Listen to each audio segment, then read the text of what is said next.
बिस्मिल्लाहिर्रहमानिर्रहीम, अस्सलाम वालेकुम। खेलों की खबरों पर तबसरों और तजियों से स्कोर के एक और प्रोग्राम के साथ सैयद याह्या हुसैनी आपकी खिदमत में हाजिर है।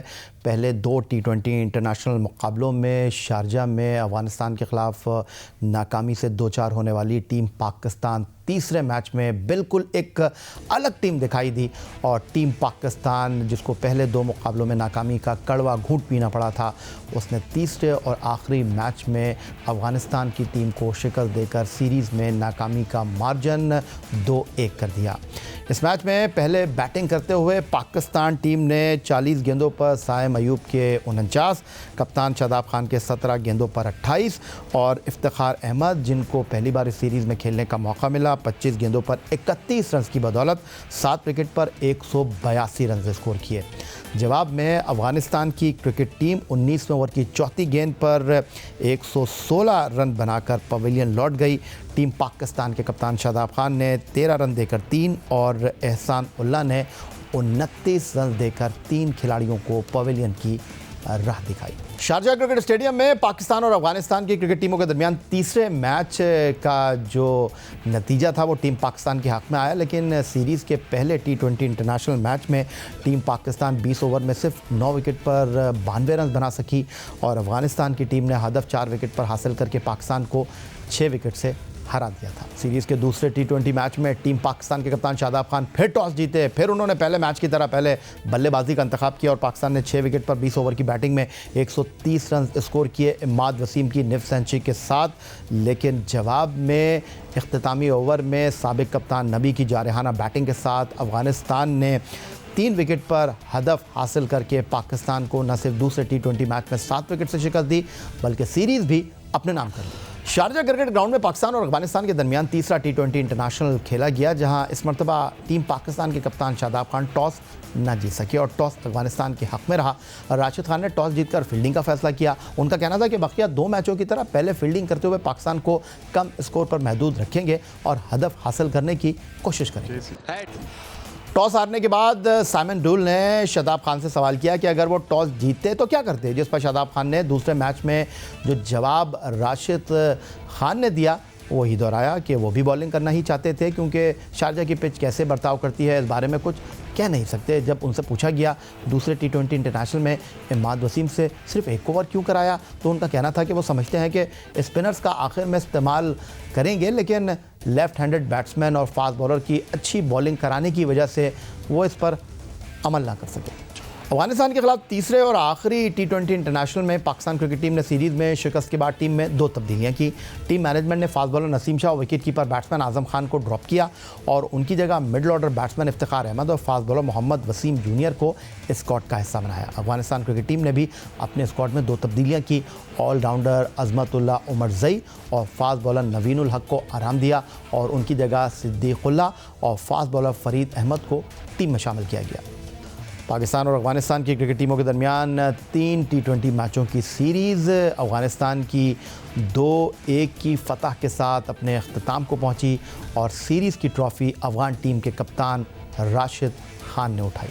पाकिस्तान और अफ़गानिस्तान की क्रिकेट टीमों के दरमियान तीसरे T20 इंटरनेशनल मैच में टीम पाकिस्तान की कामयाबी और टीम की तब्दीलियों पर गुफ्तगू करेंगे। तो फाइनली शारजा क्रिकेट स्टेडियम में पाकिस्तान ने अफ़गानिस्तान को तीसरे T20 इंटरनेशनल मैच में 66 रन से शिकस्त देकर सीरीज़ में न सिर्फ पहली कामयाबी हासिल की, बल्कि साबित किया कि अगर पहले 2 मैचों में हम वो गलतियां नहीं करते जो हमसे सरजद हुई और तीसरे मैच में जिन चीज़ों को हमने ठीक किया, अगर वो पहले 2 मैचों में हो जाती तो शायद इस सीरीज़ का नतीजा कुछ और होता। लेकिन बहरहाल अब तारीख़ रकम हो चुकी है और पाकिस्तान और अफ़गानिस्तान के दरमियान तीसरे T20 मैच पर गुफ्तगू के लिए वीडियो लिंक पर लाहौर से हमारे साथ मौजूद हैं टेस्ट ऑलराउंडर अब्दुल रज़ाक साहब। खुशामदीद कहेंगे अब्दुल रज़ाक साहब आपको। और अब्दुल रज़ाक साहब, मैं सीधा आपकी तरफ ये सवाल रखूँगा, ऐसा क्या किया हमने तीसरे मैच में 182 कर गए हम, ऐसा हमने क्या किया कि अफ़गानिस्तान को हमने 116 रन पर पवेलियन लौटा दिया, बैटिंग भी अच्छी हो गई, बॉलिंग भी अच्छी हो गई और हम जीत भी गए? अरे डेफिनेटली देखें, सारी आपकी अप्रोच की बात है। जब पाकिस्तान से आप चले हैं तो अगर आपके जहन में ये हो कि यंग टीम है, हार भी जाएगी तो खैर है, तो ऐसी बात नहीं है। पाकिस्तान टीम बहुत अच्छी थी। अगर बैटिंग देखी जाए, बॉलिंग देखी जाए और फील्डिंग देखी जाए, हर चीज़ में पाकिस्तान टीम बेहतर थी। मेन होती है परफॉर्मेंस का, आपकी अप्रोच क्या है। आप किस इंटेंट से जा रहे हैं बैटिंग करने के लिए।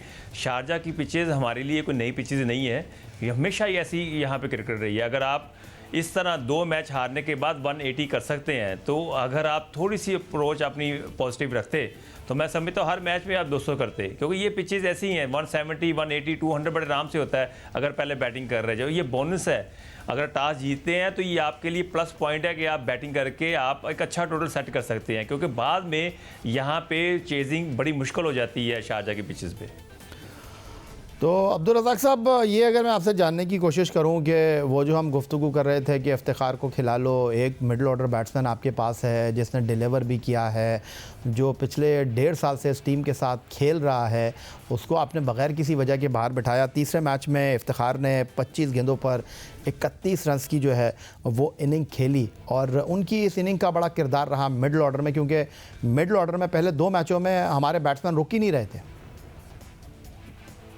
नहीं देखे, पहले मैचों में ऊपर से भी अच्छा स्टार्ट नहीं मिला, और जिस तरह सैम अयूब ने बड़ा अच्छा स्टार्ट दिया और उन्होंने 49 रन की इनिंग्स खेली, तो ये टीम के लिए होती है। और अच्छी बात ये है कि उन्होंने अपनी 50 के लिए नहीं गए, ये बड़ा अच्छा प्लस पॉइंट है। ये इसको एक बड़ा प्लेस बनाएगी, क्योंकि आपकी अप्रोच अच्छी है। अगर आपके ज़हन में ये होता है कि मैं सिंगल कर लूँ, मैं 50 कर लूँ, तो उसमें फिर वो आप फिर ऐसे प्लेयर ही बनते हैं जैसे पाकिस्तान में बनते आ रहे हैं।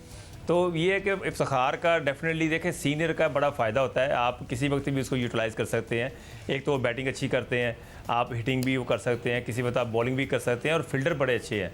तो मैं समझता हूँ कि अपनी जो मिस प्लानिंग थी उसकी वजह से हम ये सीरीज़ हारे। अच्छा, आपने जो मिस प्लानिंग की बात की है, वाज़े तौर पर लगा तीसरे मैच में कि आपने हर चीज़ जो है वो अकॉर्डिंग टू सिचुएशन की। तीसरे मैच में आपने ना सिर्फ नया बॉल करवाया इमाद वसीम से, वही इमाद वसीम थे जिनसे दूसरे मैच में सिर्फ आपने 1 ओवर डलवाया था।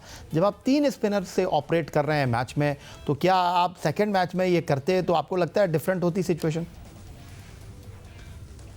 देखिए, सेकंड मैच में सबसे जो नेगेटिव पहलू गया ना, हमने स्कोर कम किए। हम एक्सपेक्ट कर रहे थे कि 120 हो जाए, बड़ा स्कोर है।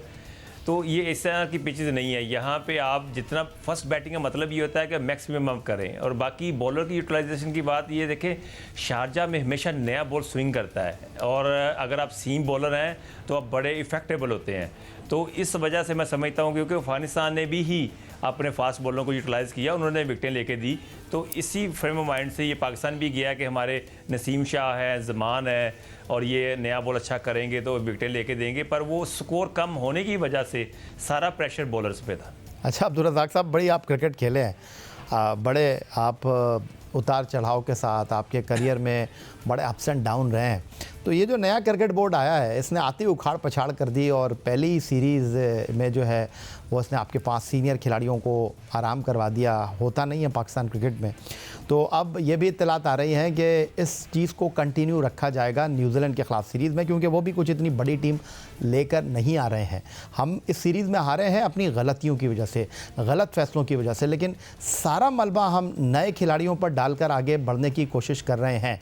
तो आपको क्या लगता है कि जिस तरह मोहम्मद वसीम की सिलेक्शन कमेटी थी, उससे पहले अगर मैं बात करूं तो किसी और की सिलेक्शन कमेटी थी, इंज़मामुल हक साहब की सिलेक्शन कमेटी थी, अब हारून रशीद साहब की सिलेक्शन कमेटी है, तो आपको लगता है कि जो चीज़ें सेट चल रही होती हैं थोड़ा सा उनमें तब्दीली आती है, और अगर इन खिलाड़ियों ने अपने आप को तब्दील नहीं किया तो इनके लिए मसाइल हो सकते हैं?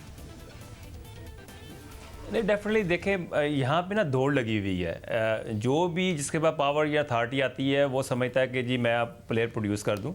ऐसा नहीं है, आपकी नीयत बड़ी अच्छी होनी चाहिए। यहाँ तो सिलेक्टरों की तो बात ही छोड़ दें, यहाँ पे जो चीफ जो आते हैं, जो पास्ट में गुजरे हैं, वो बेनिफिट, वो एडवांटेज ले जाते हैं कि जी मेरी वजह से ये सारी चीज़ें हो रही हैं। वो प्लेयरों को, हालांकि उनका काम नहीं है कि प्लेयर फाइंड करना, वो तो एक सिलेक्टरों का काम होता है, तो उसमें वो इंटरफेयर भी नहीं कर सकते। पर वो उन्होंने टेक ओवर किया हुआ था कि जी वो सारी चीज़ें जो हो रही हैं वो सिर्फ एक बंदे की वजह से हो रही है। इसलिए मैं समझता हूँ पाकिस्तान के जो मसाइल हैं ये आते हैं, अल्लाह ताला नीयत के फल देखता है। तो यही वजह है कि एहसानुल्लाह उस वक्त भी था, इसको इग्नोर किया गया। हमने तो उस वक्त ही मशवरा दिया था कि ये बड़े अच्छे बॉलर हैं, इनको एक मौका देना चाहिए, तो पर वो बात क्या करें, वो फिर हमारे सामने फिर स्टैट्स आ जाते हैं, परफॉर्मेंस आ जाती है, उसकी वजह से हम चुप कर जाते हैं। तो ये एक अलहदा एक टॉपिक है, और प्लेयर का पोटेंशियल देख के, उसका टैलेंट देख के उसको सिलेक्ट करना। नहीं, वैसे ये जो हारून रशीद साहब ने ये काम बड़ी किया है, अच्छी इनकी चीज़ है। सिलेक्शन कमेटी ने 5 खिलाड़ियों को आते ही आराम करा दिया, नए खिलाड़ियों को मौका दे दिया। रिवायत तो आपने डाली शाहिद आफरीदी के साथ काम करते हुए। आपने कराची टेस्ट मैच में न्यूजीलैंड के खिलाफ सरफराज अहमद को टीम में शामिल कर दिया, मीर हमजा को खिला दिया, वरना अगर पुराना सिस्टम चल रहा होता तो ये तो हम सोच भी नहीं सकते थे। नहीं, डेफिनेटली देखें, कुछ चीज़ें हुई हैं, अनचेंज रही है। पहले जो एक सोच थी कि अनचेंज टीम खेलेगी, ऐसा नहीं होता। जब आप ने प्लेयर प्रोड्यूस करने हैं, क्योंकि आपका काम नहीं है। आप आज से 15 साल पहले हम भी यही सोचते थे कि हमारे बगैर ये पाकिस्तान की टीम नहीं चल सकती, हम ही हैं सारा कुछ। ऐसी बात नहीं है, ये टाइम गुजर जाता है, पता भी नहीं चलता। पर आपने फ्यूचर के लिए क्या करना है, फ्यूचर को पाकिस्तान को क्या दे के जाना है, इस पर भी बड़ा सोचना चाहिए। बात वही आ जाती है, अगर नीयत आपकी अच्छी है तो आपको रिजल्ट अच्छे मिलते हैं। कभी भी आप ये मत सोचें कि जी मेरी वजह से सारा कुछ हो रहा है। आप सिर्फ अपनी नीयत से फैसले करते हैं, जिसमें नीयत अच्छी होगी तो फिर आपको प्लेयर अच्छे मिल जाते हैं। अच्छा, कुछ नए खिलाड़ियों को हमने ट्राई कर लिया है, लेकिन 1 चीज़ें आपके साथ मैं शेयर करना चाहूँगा, आपके सामने रखना चाहूँगा कि अब हमको क्या करना चाहिए, क्योंकि सिर्फ इस टीम में नए खिलाड़ी नहीं खेले, इस टीम में कुछ खिलाड़ियों की वापसी भी हुई और कुछ डिलीवर कर गए, कुछ डिलीवर नहीं कर सके। तो मैं क्विकली आपको बताना चाहूँगा कि ये जो परफॉर्मेंस रही है सीरीज़ में, अब्दुल्ला शफीक 3 मैचों में 23 रन्स कर सके, लास्ट मैच में उन्होंने 23 किए, पहले 2 मैचों में वो अकाउंट ओपन नहीं कर सके थे। मोहम्मद हारिस 3 मैचों में 22 रन्स कर सके, ये पहली सीरीज़ उनकी नहीं थी, वो डिलीवर नहीं कर सके। और तैयब ताहिर 3 मैचों में अनलकी रहे, उनके भी सिर्फ 23 रन ही सामने आए। तो क्या कहेंगे आप? खास तौर पर मैं हारिस के बारे में आपसे पूछना चाहूँगा।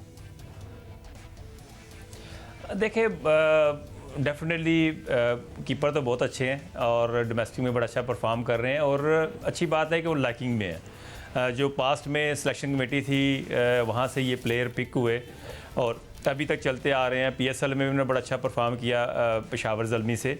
तो ये अच्छी अपॉर्चुनिटी थी, उन्होंने अवेल नहीं की। पर कीपर अच्छे हैं, आपको बिहाइंड द स्टंप बड़ा अच्छा काम करके दे सकते हैं। पर यह कि आपने देखना है कि सेकंड विकेट कीपर आपका कौन होना चाहिए, उसके मुताबिक फिर इनको यूटिलाइज़ किया जाए। बहुत शुक्रिया अब्दुल रज़ाक साहब, आने वाले दिनों में भी आपकी खिदमत हासिल करते रहेंगे तबसरे और तज्ज़ियों के लिए। फ़िलहाल आपका बहुत शुक्रिया। पाकिस्तान और अफ़गानिस्तान के दरमियान T20 series Afghan cricket team की फ़तह के साथ इख्तिताम पजीर हो गई। पहली मरतबा अफ़गानिस्तान ने न सिर्फ T20 इंटरनेशनल बल्कि T20 सीरीज़ में पाकिस्तान को शिकस्त से 2-4 किया, जिसके बाद कई सवालात जन्म ले रहे हैं। पाकिस्तान क्रिकेट बोर्ड ने अफ़गानिस्तान के खिलाफ सीरीज़ के लिए सीनियर खिलाड़ियों को आराम कराते हुए नौजवान खिलाड़ियों को स्क्वाड का हिस्सा बनाया। तो क्या अफ़गानिस्तान के खिलाफ सीरीज़ में नौजवान खिलाड़ियों को शामिल करने की वजह से पाकिस्तान को शिकस्त हुई? दूसरा सवाल ये कि क्या नाक़िस मनसूबाबंदी और प्लेइंग 11 का गलत इंतखाब टीम की अफ़गानिस्तान के ख़िलाफ़ सीरीज़ और मुकाबलों में शिकस्त का सबब बनी? जबकि तीसरा सवाल, क्या कप्तान शादाब खान की कप्तानी और अबूरी हेड कोच अब्दुल रहमान की ना तजुर्बेकारी पाकिस्तान को ले डूबी?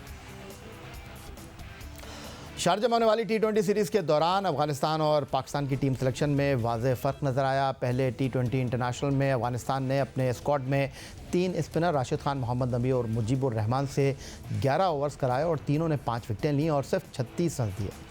दूसरी जानिब पाकिस्तान की जानिब से इमाद वसीम और शादाब खान ने 7 ओवर्स कराए, जिसमें दोनों ने 26 रन दिए और 1 विकेट हासिल की, जिसका मतलब यह है कि पहले T20 में पाकिस्तान को तीसरे स्पिनर को भी शामिल करना चाहिए था। दूसरे T20 इंटरनेशनल में पाकिस्तान ने 3 स्पिनर्स को खिलाया और अफ़गानिस्तान ने फास्ट बॉलर्स पर इन्हिसार किया और सिर्फ 2 स्पिनर्स राशिद खान और मुजीबुर रहमान से बॉलिंग कराई गई, जिन्होंने सिर्फ 6 ओवर्स की और पाकिस्तान 3 स्पिनर्स के साथ मैदान में उतरा।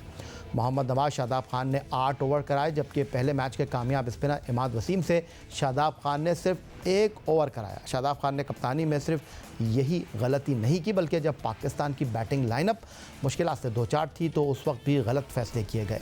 शादाब खान इस्लामाबाद यूनाइटेड की जानिब से खेलते हुए मुश्किल वक्त में चौथे नंबर पर बैटिंग करने के लिए मैदान में आते रहे हैं, लेकिन अफ़गानिस्तान के खिलाफ मैच में उन्होंने इमाद वसीम को ऊपर के नंबर पर भेज दिया, जबकि कराची किंग्स की जानिब से इमाद वसीम चौथे या 5वें नंबर पर नहीं आते। गुफ्तगू करने के लिए हमारे साथ वीडियो लिंक पर मौजूद हैं अमेरिका से वनडे क्रिकेट में पहली हैट्रिक करने वाले टेस्ट फास्ट बॉलर जलालुद्दीन साहब, और कराची से वीडियो लिंक पर हमें ज्वाइन कर रहे हैं रोज़नामा जंग कराची के senior cricket sports correspondent Abdul Majid Bhatti साहब। पहले मैं जलालुद्दीन साहब आपकी तरफ आ जाता हूँ। ये जो सवाल उठ रहे हैं टीम सिलेक्शन को लेकर और कप्तानी के फैसलों को लेकर, किस हद तक आप इससे इत्तेफाक करते हैं? जी हाँ, मैं तो पहले भी आपके प्रोग्राम में ये बात कही है कि जिस तरह से ये टीम सेलेक्ट की गई थी सारे नए प्लेयरों को, वो एक अच्छा आइडिया नहीं होता। एक पॉलिसी चलो बोर्ड ने बनाई थी कि हम नए प्लेयरों को ट्राई करेंगे, मगर जब आप नेशनल टीम खिला रहे होते हैं तो उसूलन बेस्ट टीम खिलाई जाती है, क्योंकि एक सीरीज दो मुल्कों के दरमियान थी। तो वहां भी पहला गलती वहां हुई है जहाँ सिलेक्शन बहुत ज्यादा नए प्लेयरों को एकदम इंट्रोड्यूस कराना। उसके और भी तरीके हैं, आप ए टीम के टूर करा सकते हैं, आप परफॉर्मर टीम बना के कहीं भेज सकते हैं। सारे के सारे चेंज करके एकदम वो एक आइडिया अच्छा नहीं है। उसमें फिर कप्तान को भी चेंज करना, अगर आपने नए लड़कों को देखना है तो कप्तान का होना तो वहां जरूरी था। तो इस तरह की गलतियां हुई हैं। फिर जब आप आगे आ जाते हैं, जब मैचेस शुरू हुए तो पहले मैच में तो मैं समझता हूँ शायद पिच को ही सही रीड नहीं किया और बैटिंग हमने उस पर कर ली जो कि मुश्किल थी। बॉल ग्रिप कर रहा था, रुक रहा था, और जिस तरह 2-3 प्लेयर आउट हुए, तो ये कॉम्बिनेशन ऑफ ऑल मिस्टेक्स का है, जिसमें सबसे पहले टीम सिलेक्शन है, फिर देन कैप्टनसी के भी रोल इतने अच्छे नहीं रहे, जिसका भी आपने जिक्र भी किया, उसमें बहुत सी चीजें सही हैं, ऐसा ही हुआ है। और ये सब इसलिए हुआ है कि हर एक नया था, कोच भी नया था, कप्तान भी नया था, प्लेयर भी नए थे। तो आप इंटरनेशनल क्रिकेट इस तरह से खेलना इतना आसान नहीं होता। तो मैं समझता हूँ कि शायद प्लानिंग इस टूर की अच्छी नहीं की गई, और जिसकी वजह से ये हमें देखना पड़ा कि अफगानिस्तान ने हमारे अगेंस्ट हिस्ट्री बना दी और हमारे से सीरीज जीत ली, जो कि ऑन द बुक तो यही रहेगा हमेशा कि भाई अफगानिस्तान ने पाकिस्तान से सीरीज जीती। ये नहीं होगा कि कौन से लड़के थे नहीं थे या कोच कौन था। बिल्कुल बजा फरमाया आपने। बिल्कुल रिकॉर्ड बुक में ये नहीं लिखा जाएगा कितने नए खिलाड़ी थे, कितने खिलाड़ियों ने डेब्यू किया। बजा फरमाया आपने। अब्दुल माजिद भट्टी साहब, आपको भी शामिल गुफ्तगू कर लेते हैं। टेस्ट फास्ट बॉलर जलालुद्दीन की गुफ्तगू आपने सुनी। उनका कहना यह है कि बिल्कुल इस बात से कोई जो है वो इख्तलाफ नहीं है कि गलत फ़ैसले, गलत टीम का इंतखाब, कप्तानी में शादाब खान की गलतियाँ टीम की नाकामी का सबब बनी पहले 2 मुकाबलों में। लेकिन एक सहाफ़ी की हैसियत से आप किस तरह देख रहे हैं इस तमाम सूरत हाल को? इस्लामाबाद यूनाइटेड के कप्तान की हैसियत से शादाब खान के फ़ैसलों के ऊपर सवालात उठ रहे हैं, और गुज़िश्ता 3 साल से वो वाइट बॉल टीम के नायब कप्तान की हैसियत से खेल रहे हैं। तो क्या अब उनकी कप्तानी के ऊपर ये जो उठते हुए सवालात हैं, ये बजाएं? देखिए, ये जो मैं भी जलालुद्दीन साहब से इत्तेफाक करता हूं कि ये जो प्लानिंग जिसने भी की, बड़े भोंडे अंदाज में प्लानिंग की गई। कि सबसे पहले जो ब्लंडर किया गया, हेड कोच आप एक दिन अनाउंस कर रहे हैं पीसीबी के मीडिया रिलीज में मोहम्मद यूसुफ को, और अगले दिन head coach Abdul Rahman announce हो रहे हैं। फिर जब आपने कप्तान बनाना था शादाब खान को, तो टीम सिलेक्शन में तो उसकी इनपुट होती। जो हमें इत्तलात मिल रही है, शादाब खान यही कह रहे हैं कि भाई मेरी तो इस टीम सिलेक्शन में कोई से नहीं थी, मुझसे तो पूछा नहीं। हारून रशीद और उनके साथियों ने जो टीम बना ली, बल्कि मैं तो ये कहता हूं कि हारून रशीद, मोहम्मद शमी और यासिर हमीद जो हैं, वो भी मेरे ख्याल में इतने इस मॉडर्न डे क्रिकेट में इन नहीं है जिस तरह की उन्होंने टीम सिलेक्शन कर ली। दुनिया में आप कोई भी टीम उठा के देख लें, जब भी टीम में चेंजेस होती हैं तो मेरे ख्याल में थोड़े से सीनियर प्लेयर्स ड्रॉप होते हैं, चंद एक यूथ को अंदर डाला जाता है। लेकिन एक साथ आपने अपने 5 मैच विनर्स को यहाँ पर ड्रॉप करके और एक अजीब गरीब कॉम्बिनेशन बना दिया। फिर पहले जो दो T20 थे उसमें इफ्तिखार को नहीं खिलाया, शान मसूद। पहली बात, शान मसूद तो मुल्तान सुल्तान्स में भी आखिरी 2 मैचेस में सिलेक्ट नहीं हुए।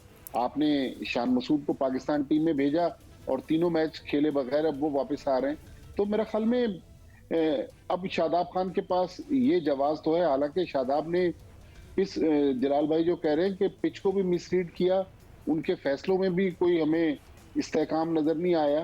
फिर अगर पीएसएल की परफॉर्मेंस, जाहिर है डोमेस्टिक टूर्नामेंट है, उस पर अगर पाकिस्तान टीम बनेगी और एकदम से 4 नए खिलाड़ी डाल देंगे, 3 खिलाड़ियों का कमबैक करवाएंगे, तो मेरे ख्याल में हम अपनी क्रिकेट के साथ खुद ही मजाक कर रहे हैं। क्योंकि अफगानिस्तान में जिस तरह की सेलिब्रेशन है, और अफगानिस्तान हमारा पड़ोसी जरूर है, लेकिन अफगानिस्तान और हमारी जो राइवलरी है, हमने सितंबर में देखा जिस तरह पाकिस्तान ने जब हराया नसीम शाह के 2 छक्कों के बाद अफगानिस्तान को, और अफगानी तमाशाइयों ने जिस तरह मुश्तैल होकर पाकिस्तानी तमाशाइयों को मारा, तो हमारी राइवलरी ये देखें अफगानिस्तान के साथ लग ऐसे रहा कि हमने तश्तरी में रखकर ये सीरीज अफगानिस्तान को दे दी। तो मेरे ख्याल में अगर इनको चेंजेस करने थे नए लड़कों अच्छा, को, चेंजेस की बात कर रहे हैं अब्दुल माजिद भट्टी साहब, तो अब अफगानिस्तान की सीरीज़ तो हम 2-1 से हार गए हैं, लेकिन अब 5 T20 और 5 वनडे इंटरनेशनल हमको होम ग्राउंड पर कराची, रावलपिंडी और लाहौर में न्यूजीलैंड के साथ खेलना है, जो बिल्कुल एक नई टीम के साथ पाकिस्तान आ रहे हैं। और क्या ये कंटिन्यूटी होगी सिलेक्शन में नौजवान खिलाड़ियों को मौका देने के हवाले से, इस पर अपडेट ले लेते हैं। लाहौर से टेलीफोन लाइन पर हमें ज्वाइन कर रहे हैं जियो न्यूज़ के नुमाइंदे सोहेल इमरान साहब। खुशामदीद कहेंगे शो में आपको। सोहेल, क्या इत्तलात आ रही हैं अफ़गानिस्तान के ख़िलाफ़ ये जो सीरीज़ हुई है, इसमें नए खिलाड़ियों को शिरकत करने का मौका दिया गया, टीम हार गई है, तो क्या अब न्यूजीलैंड के ख़िलाफ़ फुल स्क्वाड के साथ जाएंगे या उनकी नई टीम, ना तजुर्बेकार की टीम को देखते हुए ये तजुर्बात का सिलसिला जो है होम सीरीज़ में भी जारी रहेगा? ये जब पाकिस्तान टीम और की शिकस्त का सामना नहीं करना पड़ा था और पाकिस्तान को नौजवान खिलाड़ियों पर इन्हिसार किया था, उस वक्त तक बिल्कुल यही था कि न्यूजीलैंड के खिलाफ भी जो 5 T20 मैचेस हैं उसमें भी नौजवान खिलाड़ियों को मौका दिया जाएगा। और जिन 5 खिलाड़ियों को आराम दिया गया है, कप्तान बाबर आजम, मोहम्मद रिजवान, हारिस राउफ, शहनशाह अफरीदी और फखर जमान, इनकी जो वापसी होगी वो होगी वनडे मैचेस के लिए। और उससे पहले जो T20 मैचेस खेले जाएंगे उसमें इन्हीं नौजवान खिलाड़ियों के साथ जाया जाएगा। और ये बिल्कुल फैसला हो चुका था और ये तय था कि सिर्फ 3 मैचेस में ही मौका नहीं दिया जाएगा नौजवान खिलाड़ियों को, बल्कि जो 5 होंगे टोटल मजमूई तौर पर 8 मैचेस ये बनते थे ताकि इसमें पूरी फुल उनको मौका दिया जाए। लेकिन अब चूंकि अफगानिस्तान के हाथों शिकस्त का सामना करना पड़ा है पाकिस्तान टीम को, पाकिस्तान टीम ने तब्दीलियां भी की, तीसरे मैच में आजम खान को बाहर बिठाना पड़ा। तो अब जो हमें इतलात मिली थी कि इस हवाले से जो पाकिस्तान क्रिकेट बोर्ड का थिंक टैंक है, जो सिलेक्शन कमेटी है, वो अगले 1-2 रोज में ये जरूर फैसला कर लेगी। लेकिन अगर उन 5 खिलाड़ियों में से वापसी होती है तो मैक्सिमम 2 या 3 खिलाड़ियों की वापसी होगी। अभी भी पाकिस्तान क्रिकेट बोर्ड जो है वो इन्हिसार करेगा न्यूजीलैंड के खिलाफ जो T20 मैचेस की सीरीज है उसमें ज्यादातर नौजवान खिलाड़ियों को ही मौका देगा। और जो वनडे सीरीज होगी उसमें ही फुल स्ट्रेंथ के साथ पाकिस्तान टीम मैदान में उतरेगी, क्योंकि वनडे जो मैचेस हैं वो वर्ल्ड कप और एशिया कप की तैयारियों का हिस्सा है और उसमें पाकिस्तान टीम अपना कॉम्बिनेशन बनाने की कोशिश करेगी और तजुर्बात किए जाएंगे T20 सीरीज में। ठीक हो गया, बहुत शुक्रिया। सोहेल इमरान साहब हमारे साथ मौजूद थे। तो माजिद भट्टी साहब, किस तरह देख रहे हैं आप इस तसलसल को, जो फैसला किया है क्रिकेट बोर्ड ने, जो सख्त फैसले करने का आगाज़ उन्होंने किया है, उसको तसलसल के साथ आगे बढ़ाने की ख्वाहिश रखता है क्रिकेट बोर्ड, जो खबरें आ रही हैं लाहौर से, इस पर आप क्या कहेंगे कि वनडे क्रिकेट तो हमारा प्लान है कि हमने इस साल के आखिर में वर्ल्ड कप खेलना है, उसमें हम छेड़छाड़ नहीं कर रहे, लेकिन T20 टीम को बनाने के लिए तजुर्बात का सिलसिला जारी रहेगा? मेरा ख्याल यही है जो सोहेल इमरान बात कर रहे हैं, मैं भी इससे इत्तेफाक करता हूं। बल्कि लास्ट वीक मैं आपके एक और प्रोग्राम में ये बात कह रहा था कि अगर आपको यंगस्टर्स को ट्राई करना था तो होम ग्राउंड पर न्यूजीलैंड के जो 5 T20 इंटरनेशनल थे उनमें हम ट्राई कर सकते थे, लेकिन अनफॉर्चुनेटली हमने शारजा की मुश्किल कंडीशन में नए लड़कों को मौका दिया और एक साथ जो 5 प्लेयर्स को ड्रॉप करके अब मेरे ख्याल में कल रात से जब पाकिस्तान, बल्कि जब से पाकिस्तान ये वनडे सीरीज हारा है, आप देखें कि बहुत ज्यादा क्रिटिसिज्म हो रहा है पीसीबी पर भी, सिलेक्शन कमेटी पर भी। तो मुझे लग रहा है कि अब ये जो एकदम से रद्द-ए-अमल आया है तो पाकिस्तान क्रिकेट बोर्ड इन 5 प्लेयर्स को तो नहीं बिठाएगा, एक आध प्लेयर को उनको लाना पड़ेगा, क्योंकि आपको पता है कि हमारी टीम कौम जो है जज्बाती बहुत है। अगर टीम एक आध मैच भी हार जाए तो वो तो बर्दाश्त कर लेती, लेकिन अगर अफगानिस्तान जैसी टीम से हम सीरीज हार जाएं तो वो फिर पाकिस्तान में आपको पता है कि बर्दाश्त लोग नहीं करते। बल्कि मैं माजिद भट्टी जी एक यही मैं पाकिस्तान के फॉर्मर कैप्टन राशिद लतीफ को एक टीवी चैनल पे सुन रहा था। राशिद लतीफ ने कहा कि पाकिस्तान का ड्रेसिंग रूम देख के ऐसे लग रहा है कि शायद पाकिस्तान टीम के ड्रेसिंग रूम में यूनिट्स बने हुए हैं और अफगानिस्तान के ड्रेसिंग रूम एक यूनिटी वाला ड्रेसिंग रूम नजर आ रहा है। तो इस पॉइंट से आप अंदाजा लगा ले कि इस सीरीज में माहौल क्या था। एक अजीबोगरीब हमने ड्रेसिंग रूम का माहौल देखा तो ये सीरीज जो है बहुत सारे लोगों के लिए नविश्ता दीवार भी साबित हो सकती है। तो ये तो बड़ी अलार्मिंग सिचुएशन है जलालुद्दीन साहब। एक ज़माना था हमारे ड्रेसिंग रूम में 6 या 5 कप्तान बैठे हुआ करते थे। ये तो एक गोल्डन अपॉर्चुनिटी थी पाकिस्तान सुपर लीग में परफॉर्म करने वाले खिलाड़ियों के लिए, शादाब खान के लिए, डोमेस्टिक क्रिकेट में अपने आप को मनवाने वाले अब्दुल रहमान के लिए, लेकिन कहीं दिखाई नहीं दी। लेकिन जो माजिद भट्टी साहब राशिद लतीफ़ साहब को कोट कर रहे हैं, ये तो बड़ी अलार्मिंग सिचुएशन है। खैर ये बात यहाँ से बैठ के हम ड्रेसिंग रूम की बात करना तो सही नहीं होगी। अगर राशिद ने अंदर की कोई खबर ली हो तो पता नहीं, बाहर से खाली देख के तो आप ये बात नहीं कह सकते। सर वो कहते हैं ना कि खत का लिफाफा देखकर मतन का पता चल जाता है, तो राशिद लतीफ़ के पास बड़ा वसी तजुर्बा है। तजर्बा नहीं है उनके पास, इंफॉर्मेशन अच्छी होती है अंदर की। उनके पास कुछ प्लेयर ऐसे होते हैं जो राशिद लतीफ अफगानिस्तान के हेड कोच भी रह चुके हैं। हाँ हाँ बिल्कुल सही है। नहीं, वो जो आपने बात की ना कि ड्रेसिंग रूम की, तो मैं समझ रहा हूँ वो राशिद लतीफ ने बाहर से देख के नहीं कि उनको अंदर से इन्फॉर्मेशन होगी, वो उनके पास रहती है इन्फॉर्मेशन ना, तो वो चीज़ भी अच्छी नहीं है। डेफिनेटली जब आप ड्रेसिंग रूम में ही अलग अलग बैठे होंगे तो वो फिर परफॉर्मेंस पे तो बहुत बड़ा इफेक्ट पड़ता है। हाँ, ये बात ज़रूर थी जो अभी रियाया हुसैनी ने कहा कि जी भाई जो नए लड़के थे उन्हें बड़ी अच्छी अपॉर्चुनिटी मिली, उनके लिए तो गुड लक थी और उन्हें ये प्रूव करना चाहिए था। मगर हमें ये समझने की ज़रूरत ये है, हम ये समझ लेते हैं जब हमारे डोमेस्टिक में हम परफॉर्म करते हैं तो हम समझ लेते हैं कि ये वो प्लेयर होगा जो इंटरनेशनल क्रिकेट में जाके भी इतना ही अच्छा खेलेंगे। वो हमारी समझने की गलती है। ऐसा नहीं होता। डोमेस्टिक क्रिकेट की परफॉर्मेंस को जरूर कंसीडर किया जाता है, मगर उसके साथ साथ बहुत से एलिमेंट देखे जाते हैं जिसमें एटीट्यूड वगैरह है, प्रेशर को बेयर करने की सलाहियत है, और जब इंटरनेशनल क्रिकेट खेलते हैं उसके अपने लवाजमात होते हैं, वो पूरा करने के लिए प्लेयर को टाइम लगता है। हम बहुत जल्दी हर एक को मौका दे देते हैं, जिससे बाज दफा एक आध प्लेयर क्लिक कर जाता है, 4-5 फेल हो जाते हैं, जैसे कि अभी भी हुआ। तो ये पॉलिसी अच्छी नहीं है। आपने अगर जो परफॉर्मर है उनको एक सिस्टमेटिकली इंडक्ट करें टीम में, और जो एक ऑलरेडी टीम का सेटअप बना हुआ है, चाहे वो अब वनडे में खेलेंगे, मगर उनको अगर कंटिन्यूटी चाहिए होती है, T20 में भी उन्हें खेलना चाहिए था।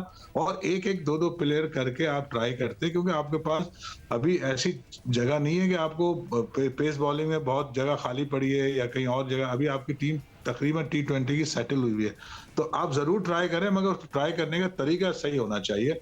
तो अब तो बहरहाल क्योंकि प्रेशर बिल्ड हो गया है, और होम सीरीज में तो फिर आसान है आपको चांस देना प्लेयरों को, क्योंकि आपके पास ऑप्शन भी ज्यादा होता है और आप होम ग्राउंड में खेल रहे होते हैं, तो आपको आसानी होती है। तो अब ये जो उनका पहला तजर्बा था शायद वो तो फेल हो गया है। अब उसके प्रेशर से अगर ये अपनी फिर पॉलिसी चेंज करते हैं तो लेट्स सी क्या होता है। मगर मैं यही कहूंगा जब किसी मुल्क के अगेंस्ट खेलते हैं तो कोशिश यही होती है कि उस सीरीज को जीता जाए, और अगर ऐसा नहीं है तो बहुत पहले ये अनाउंस किया जाए कि जी हम ये डेवलपमेंट टूर कर रहे हैं या हम इसको डेवलपमेंट के तौर पर ले रहे हैं, इसमें हार जीत मैटर करेगी तो हमें उस पर कोई असर नहीं होगा। अच्छा, हार जीत की आपने बात की है जलालुद्दीन साहब, जो टीम के कप्तान है शादाब खान, उनके फैसलों को लेकर, उनकी सिलेक्शन को लेकर, उनकी मनसूबाबंदी को लेकर जो सवालात हो रहे हैं, दूसरे T20 इंटरनेशनल के बाद अफगानिस्तान के ख़िलाफ़ मैच में शिकस्त के बाद कप्तान शादाब खान से प्रेस कॉन्फ्रेंस में सवाल हुआ कि नौजवान क्रिकेटर्स अफगानिस्तान टीम के ख़िलाफ़ परफॉर्म क्यों नहीं कर पाए, जिस पर कप्तान शादाब खान बोले कि सीरीज़ से कबल नौजवान खिलाड़ियों की सिलेक्शन से सब खुश थे, हार जीत से चीज़ें क्यों तब्दील हो जाती हैं। इस सीरीज़ का मतलब नौजवान खिलाड़ियों को ग्रूम करना है। 2 मैचेस की परफॉर्मेंस का मतलब ये नहीं कि नौजवान खिलाड़ियों में टैलेंट नहीं है। माजिद भट्टी साहब, चूँकि वो मीडिया की बात कर रहे हैं तो मैं आपके सामने ही सवाल रख देता हूँ। वो कह रहे हैं हमारे प्लेयरों को बनाने और बिगाड़ने में मीडिया का बड़ा किरदार होता है, तो खिलाड़ियों की कारकर्दगी का खुलासा करना, उनकी तारीफ़ करना मीडिया का काम है। ख़राब कारकर्दगी का मुजाहरा करें तो उनकी ख़राबियों की निशानदही करना मीडिया का काम है। लेकिन ये कहाँ लिखा था कि आप 4 खिलाड़ियों को डेब्यू करा दें, 4 खिलाड़ी आपके टीम में कम बैक कर रहे हैं, ये कहाँ लिखा था? तो शादाब खान इस शिकस्त का मलबा बजाय ज़िम्मेदारी लेने के नए खिलाड़ियों पर डाल रहे हैं। इत्तेफाक करेंगे इससे आप? देखिए याहिया, पहले 2 मैचों में जहां पाकिस्तान हारा और सीरीज भी अफगानिस्तान ने जीत ली, तो नए लड़कों की कारकर्दगी के पीछे शादाब खान भी छुपने की कोशिश कर रहे हैं। वो काफी अरसे से पाकिस्तान टीम का पार्ट है। तीसरे मैच में तो शादाब खान ने अच्छी परफॉर्मेंस दी, लेकिन पहले 2 मैचों में वो भी परफॉर्म नहीं कर सके। देखिए, मैं पूरे PSL में मौजूद था। मैंने पिंडी में के बारे में किया और कहा कि इनको पहले मौका ना दें। फिर जब फाइनल हारा मुल्तान सुल्तान, सेम सवाल जब मोहम्मद रिजवान से किया, उन्होंने भी कहा कि लड़के टैलेंट है, मौका ना दें। खान भी इसी किस्म की बात का मतलब है कि सिलेक्शन क्रिकेट बोर्ड से कुछ और है, प्लेयर्स जो प्लेयर्स हैं वो उस पॉलिसी पाकिस्तान क्रिकेट बोर्ड लेके चलने लग रहा है यहाँ पर।